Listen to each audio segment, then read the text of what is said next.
Dua जिंदाबाद tribal unity जिंदाबाद ছয় জনগোষ্ঠী জনজাতিকরণ বন্ধ করো ছয় জনগোষ্ঠী জনজাতিকরণ বন্ধ করো জনজাতির নামৰ ৰাজনীতি নচলিব জনজাতির নামৰ ৰাজনীতি নচলিব ট্রাইবেল ঐক্য জিন্দাবাদ ট্রাইবেল ঐক্য জিন্দাবাদ এই জড়িত চলিছে এই সংগ্রাম চলিছে এই জড়িত চলিছে এই সংগ্রাম চলিছে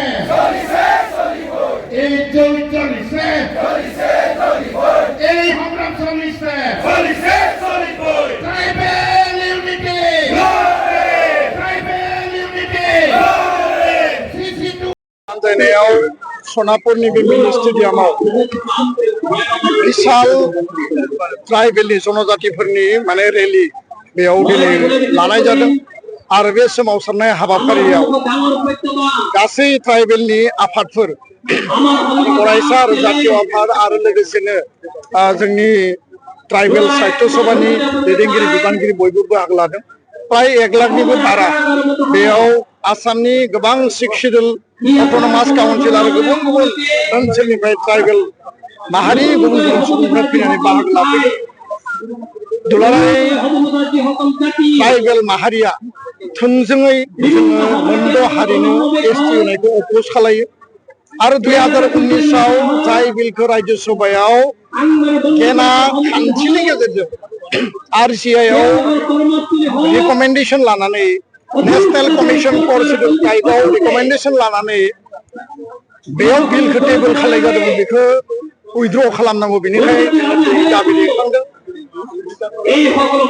मोनद' हारिया गासै बिथिंजों जौगानाय मोनद' हारिनि सुबुं अनजिमाया गोबां आरो मोनद' हारिखौ गोदानै ट्राइबेल खालायोबा थाखानाय 45 लाख 14टा जि ट्राइबेल माहारिफोर दङ बिथांमोननि राजनैतिक संविधानिक आरो लोगोसेनो जोंनि पन्चायतनिफ्राय VCDC निफ्राय जेराव 6 शेड्युल दङ गाव सभानिफ्राय लानानै 3rd ग्रेड 4th ग्रेडनिफ्राय लानानै MCLA आरो जेनेरेल मेम्बारनिफ्राय लानानै एसेम्बलि आरो पार्लियामेन्टनिफ्राय लानानै गासैबो जोंनि राजनैतिक अधिकारा ध्वंस जागोन जोंनि स्कुल कलेज इउनिभार्सिटिनि एडमिशन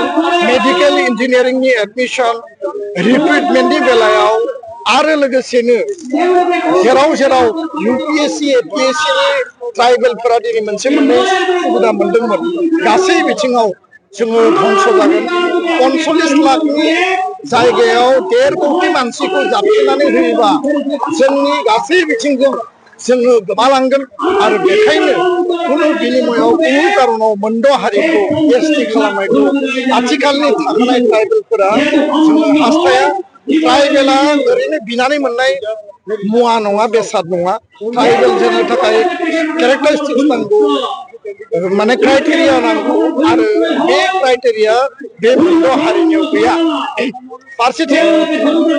फैबाय थानाय 25 नभेम्बराव आसाम सरकारा जि रिकमेन्डेसन लाबोनो नागिरदों आरो थाखानाय ट्राइबेलखौ ध्वंस खालामनानै गोदान मोनद' हारिखौ ट्राइबेल थिसननायनि थाखाय भारत सरकारनो जि रिकमेन्डेसन होनो नागिरदों आसाम बिधान सभायाव बेखौ बन्द खालामनांगौ